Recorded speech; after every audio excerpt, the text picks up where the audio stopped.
그러면은 이것도 궁금해요. 수익률을 정말 최대로 끌어올리고 싶어요. 그러면 네. 알트코인이잖아요. 아, 네네. 그러니까 저도 그 분석을 해봤는데, 그러니까 이게 상승기 초반에는 비트코인과 알트코인이 뭐 얼추 비슷하게 가는 경우가 이제 물론 이제 늘 비트코인보다 수익을 더 내는 알트코인이 있어요. 왜냐면 알트코인이 워낙 많으니까. 맞아요. 당연히 그 수천 개 중에서 이제 비트코인을 능가하는 코인은 늘 존재하는데, 그래도 이제 예를 들면 뭐 상위 한 10개, 20개 코인의 평균을 내볼 경우에는 상승장 초반기에는 비트코인과 알트코인이 얼추 비슷하게 가거든요. 네. 근데 이제 이 상승장 말기는 보통 이제 반감기 후에 뭐 6개월, 12개월 뭐 또는 이제 길면 18개월까지 나타나거든요, 이게. 내년 말 정도부터 생각을 그죠. 해요. 내년 말부터 이제 25년 초 반기 뭐 이때가 이제 장이 미쳐 돌아가는 때거든요. 네. 근데 그때는 알트코인의 상승 폭이 비트코인보다 훨씬 더 크죠, 보통. 근데 그 왜 알트코인은 장기 투자감이 아닌가에 대해서 설명을 드리면요. 네. 이제 그 알트코인 재단들이 그렇게 가격이 막 미친 듯이 오를 때 보통 코인을 엄청나게 발행해 가지고 개미들한테 팔아요. 그리고 유통 물량 다시 빵! 그렇죠. 근데 그 상승장에는 이제 아무런 정신이 없으니까 그거를 다 이제 흡수하거든요. 그래서 재단은 어마어마한 돈을 버는데 그럼 이제 결국은 언젠가는 그 붐이 끝나면은 그게 다 팔려서 다시 나올 거 아니에요. 네. 근데 이제 정신 차려 보면은 분명히 이 코인이 그러니까 그 뭐야 그 상승장 정에는 1억 개가 있으면 지금 10억 개가 있네? 뭐 이렇게 되는 거예요. 네. 네, 그러니까 인플레이션이 엄청 생겼기 때문에 코인 가격이 엄청 떨어지겠죠. 네. 그래서 이제 그 소위 그 엄청난 상승장이 끝나고 나면은 그 전에 100원이었던 코인이 막 10원이 돼 있는 거예요. 이런 게 가능하거든요. 그래서 대부분의 알트코인은 장기 보유할 감이 아니다라고 이제 볼 수가 있어요.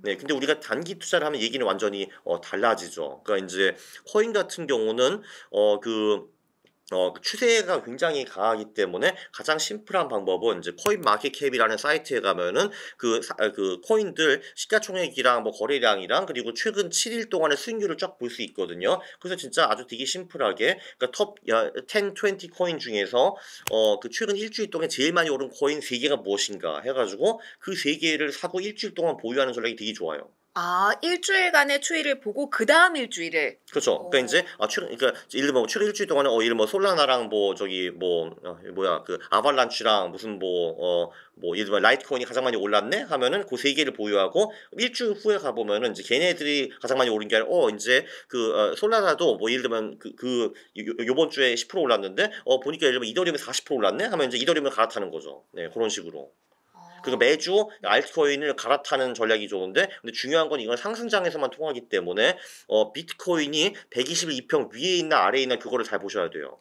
그러니까 위에 있으면은 이제 코인 쪽이 전반적으로 상승장이라고 보고 이제 그때는 최근 일주일 동안에 제일 잘 나간 알트코인 3개를 사고 이제 그거를 매주 갈아타는 방법 그게 나쁘지 않아요. 하락장에는 당연히 알트코인이고 비트코인 싹 다 팔아버리고 아무것도 안 하는 게 좋고요. 예. 왜냐하면은 알트코인은 절대로 장기적으로 들고 갈 놈들이 아니기 때문에.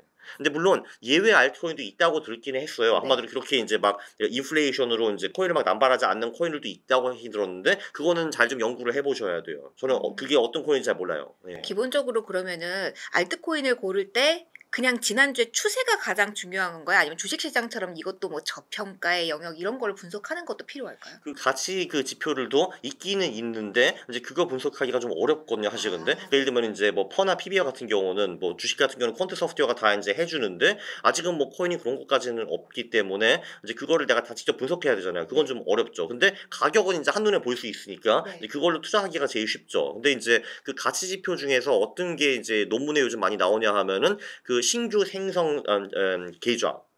아, 얼마나 많은 사람들이 쓰고 있나? 그렇죠. 그러니까 예를 들면 이제 그 갑자기 막 이더리움의 그 계좌가 엄청 많이 늘어난다 하면 사람들이 이더리움을 많이 쓴다라는 거잖아요. 그럼 한마디로 그 코인의 수요가 늘어난다라는 거기 때문에 이제 펀다멘탈적으로 어떻게 보면 쉽게 보면은 주식은 어닝이 제일 중요하잖아요. 그러니까 순이익이 제일 중요한데 근데 그러니까 순이익이 증가하는 기업의 주식을 사는 것이 맞는 거잖아요. 근데 이제 코인은 그런 어닝은 없는데 그 대신에 이거를 쓰는 사람들의 이제 신규 계좌가 많이 늘어난다라는 거는 이제 이 코인의 수요가 늘어나는 거기 때문에 신규 계좌 생성의 성장률을 보고 이제 어닝이 성장하는 식으로 이제 보고 이제 성장주 투자하는 것처럼 하는 것도 하나의 방법이다라는 논문들이 있고 그런 식으로 하면 돈을 많이 벌었다라고 그 논문들을 주장을 해요. 제가 이제 직접 백테스트하지 못했어요 그거를. 네.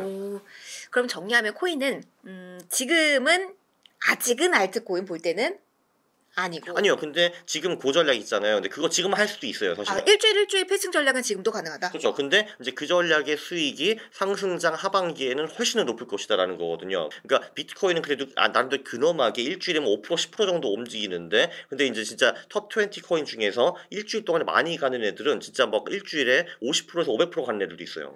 예.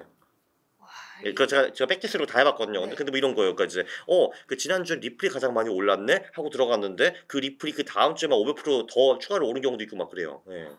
그러면 진짜 일주일에 만에 500% 보는 거예요. 그럼 이제 하는 거죠 이제.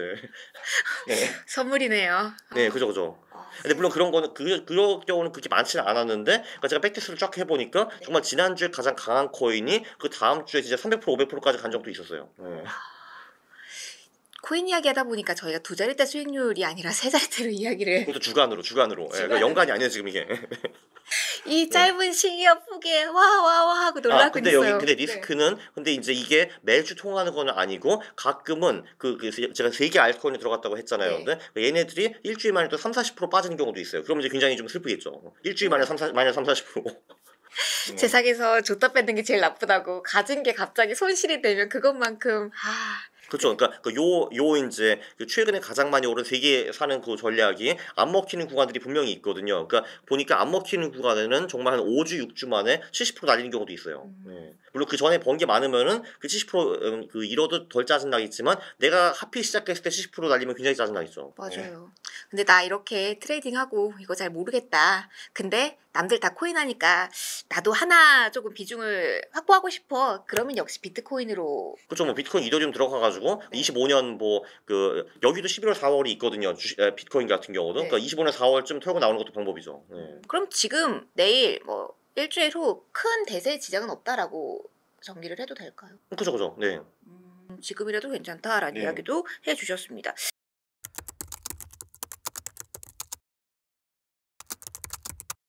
주식시장 이야기를 하고 넘어갈게요. 네. 계절성 이야기를 코인에도 맞다라고 해주셨잖아요. 네, 저는 사실 미국은 좋을 거라고 생각했는데 한국은 이렇게 좋을지 몰랐거든요. 그래가지고 멍청하게 인버스 포지션 해가지고 한국에서는 큰 재미를 못 봤습니다. 이런 젠장. 네. 아, 그거 네. 너무 아쉽다. 네, 네. 그래도 물론 그 미국이 인버스 비중이 뭐 엄청 크진 않았지만 그래도 왠지 계속 이제 그 저를 찌르는 모기 같은 놈이었죠 그게. 가렵기까지 하잖아요. 모기가 되게 작은데 근데 이제 얘 때문에 잠을 못 자는 거잖아요. 그러니까 이 인버스가 모기였어요. 그래서 지금은 그 모기를 이제 잡았나요? 잡았어요. 네네. 피가 나왔나요? 저는 아직도 한국 시장이 내년에 별로 안 좋을 거라고 보기는 하지만 근데 언제 다시 들어갈 거냐 하면은 그 인버스도 그 이제 주식 시장이 꺾여가지고 이평 아래로 들어갈 때 그때 다시 인버스에 들어갈 거예요. 그때는 그럼 미국장에 대한 전략은 미국장은 24년에 계속 좋다고 봐요. 네, 25년까지도. 네. 25년까지도요? 네. 그러면은 연말하고 연초 넘어가면서 전체적인 포트폴리오 변화를 좀 주는 전략도 필요할까요? 그러니까 이제 다시 4월이 되면요? 네. 4월을 대비하면서 또 한 번 바꿔야 되는 거죠. 4월 말쯤 되면 당연히 주식 비중 그래도 좀 줄이겠죠. 네. 근데 이제 왜 미국 시장을 좋게 보냐 하면은 이제 내년 대선이 있잖아요. 네네. 근데 대선 같은 경우는 이게 지금 지금 기존 대통령이 재선을 하느냐 아니면 두 명의 새로운 친구가 나오냐가 그게 되게 중요해요. 국내 장애도 중요한 거죠. 근데 이제 내년 같은 경우 바이든의 재선이잖아요. 본인이 바이든인데 24년 말에 무조건 이겨야 될 거 아니에요, 이게. 네. 그리고 이제 그 상대방은 뭐 트럼프가 나올 가능성이 높은데, 근데 트럼프한테 지면 쪽팔리잖아, 사실 근데. 그러니까 그러면은 어떻게 하실 거예요? 만약에 그러니까 내가 이제 내년 10월에 무조건 이겨야 된다 하면은. 기업인들이 해달라는 친화적 정책을 모두 다 시행해주고 네. 절대로 경제가 무너지지 않게 잘 버팀목 역할을 해주고 시장이 좋아하도록 금리 인하에 대한 신호를 충분히 주면서 주식시장도 강하면서 내가 잘하고 있다는 신호를 주도록 하겠습니다. 너무 멋지신데 대통령 하시면 안 돼요 그냥? 네, 좋다 그냥. 네. 그래 대통령 하세요 그냥. 나쁘지 않네. 작가님의 전략을 들어보도록 하겠습니다. 작가님이 근데 만약에 제가 하고 싶은 말씀을 너무 멋지게 해주셔가지고요. 그러니까 이제 더 짧게 요약하면은 내가 돈을 엄청 풀게 경제를 무조건 호황으로 돌려야 될 거 아니에요 당연히. 제가 하면 메인이 못 돼요. 작가님이 이런 멘트 딱 해주셔야지 메인이 돼요. 아니 그러니까 그렇죠 이제 그러니까 제가 바이든 하면은 돈을 일단 무조건 풀 것 같아요. 아니 왜냐면은 24년에 경제가 잘 돌아가야지 미국인들이 해피하고 나를 뽑아줄 거 아니에요 당연히. 맞아요. 근데 만약에 정계가 망하면은 당연히 저쪽 뽑을 거 아니에요. 저쪽이 와가지고 할 거 아니에요. 저 새끼 때문에 지금 이제 정제가 되는 것이 없다. 저놈을 죽여라 할 거 아니에요. 내가 이게. 된다면 그렇죠. 나를 뽑아라. 나는 1년 만에 살려줄게요. 이렇게 할 거거든요. 근데 그럼 사람들이 그게 이제 뻥인지 아닌지 모르니까 일단 다른 쪽을 뽑을 거 아니에요. 이게 뭐 당연한 거 아니에요. 사실 한국도 똑같고 미국도 그렇고 어느 나라 똑같은 거잖아요. 사실 근데 그렇기 때문에 그 우리 바이든 형님은 돈을 엄청 풀 것이고 그 파월 형님이 갑자기 지금 이제 그 비둘기를 변신한 것도 당연히 우연은 아니고요. 근데 왜냐하면 결국은 이제 바이든이랑 친할 텐데 이제 바이든이 대통령이 돼가지고 자기를 다시 연임해주는 게 제일 좋을 거네요 사실. 그러니까 그런 것도 당연히 있고 네 그래서 일단 미국 경제는 저는 이제 좋을 거라고 봐요. 그러니까 그리고 이제 이게 되게 재밌는 건데 이제 5로 끝나는 해에는 미국 시장이 손실이 난 적이 한 번도 없어요. 5로 끝난 내년이네요? 그렇죠. 그게 내후년이죠. 내후년. 그러니까 이제 내후년인데 그 마지막으로 그 5로 끝나는 해 미국 시장이 손실이 난 게 1885년인가 뭐 그래요. 기억할 수 아니야, 없는 아니야. 그 1885년부터 데이터를 봤으니까 그 전이 언제인지도 잘 몰라. 그 한마디로 100년 넘게 5로 끝나는 해 손실이 안 났어요. 그냥 안 났다고 봐도 무관한 그죠, 거네요. 맞아요. 근데 그것도 왜 그런지 솔직히 저는 잘 모르겠는데, 근데 갑자기 굳이 2025년이 그 처음으로 손실이 나는 5가 될까? 라고 저는 이제 그쵸. 왜 굳이 25년이 그런 해가 될까? 근데 당연히 아니라고 보는 것이 더 합리적이죠, 사실은. 그래서 25년까지는 미국 시장은 좀 걱정 안 해요. 네. 그러면은 마지막으로 2025년 전에 2024년 전략 여쭤보면서 마무리하도록 할게요. 그러면 내년은 어떻게 자산 배분을 하실 걸로 생각을 하고 계신지 계절성 많이 보시니까 4월 기준으로 좀 나눠주셔도 좋습니다. 그러니까 제가 이제 지금 하고 있는 전략은 한 60% 정도가 주식인데 30 한국, 30 미국 정도이고요. 그 30에 인버스가 좀 껴 있었는데 지금은 좀 뺀 상태예요. 그리고 다시 이제 주가 지수가 떨어져가지고 2평 밑으로 들어가면 다시 인버스가 부활할 거고요. 60%가 주식인데 30이 한국 주식, 30이 미국 주식이잖아요. 근데 이제 그 30 한국 주식 중에서 한 21 정도는 그 소형주 퀀트 주식으로 들어가 있고 9 정도가 원래 인버스였는데 지금은 일시 이제 뺀 상태라고 보시면 되고, 그러면 30이 미국 주식인데 그 중에 10 정도가 S&P 500이고 10 정도가 러셀 2000을 추종하는 IWM이라는 ETF를 하고 있고 10% 정도는 소형주 퀀트를 하고 있어요. 여기서도. 참고로 미국도 소형주 퀀트가 되게 잘 되더라고요. 한 달에 막 380% 오르는 주식도 있고 막 그랬어요. 그리고 이제 25% 정도가 채권인데 그거는 반반 나눠서 한국, 미국 하고 있고, 그리고 이제 그 뭐시냐 15%가 금 들고 있고요. 금 들고 있고 이제 그거와 개별적으로 이제 코인 자산이 있는 거죠.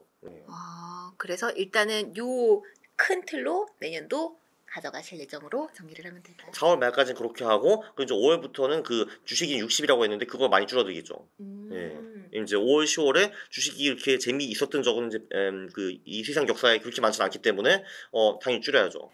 그때 또 반감기 또 오고 하니까 또 코인 비중을 늘려야겠다라는 생각을 조금 더 하실 수도 있겠네요. 그리고 그래도 죽어도 주식을 하고 싶다고 하시면은 뭐 5월, 10월에 미국 빅테크 쪽이 그래도 꽤 괜찮아요. 그러니까 미국 빅테크 쪽은 11월, 4월부터 5월, 10월에 올해 수익이 좀 들었더라고요. 그거 참고하시면 좋을 것 같아요. 한국은 5월, 10월에 되는 거 없습니다. 그렇죠. 꿀정보와 함께 뭐 사회적 경험까지 여러 가지 이야기를 보따리를 풀고 가주셨습니다. 자, 그럼 오늘은 여기서 마무리를 하고요. 저희 4월 이후에 어떤 전략의 변화 있으실지 모르니까 그때도 그럼 6개월 후에 다시 불러주신 거군요. 알겠습니다. 네네. 저희가 와주시는 것 같은데 잠깐요. 그때 저희 데뷔할 수 있게 한 번 더 외치도록 하겠습니다. 꼭 예스해주세요. 감사합니다. 고맙습니다. 네, 감사합니다. 고맙습니다. 지금까지 빅터뷰 시간이었고요. 강황 작가님과 시간 끌어봤습니다. 오늘도 고맙습니다. 고맙습니다. 감사합니다.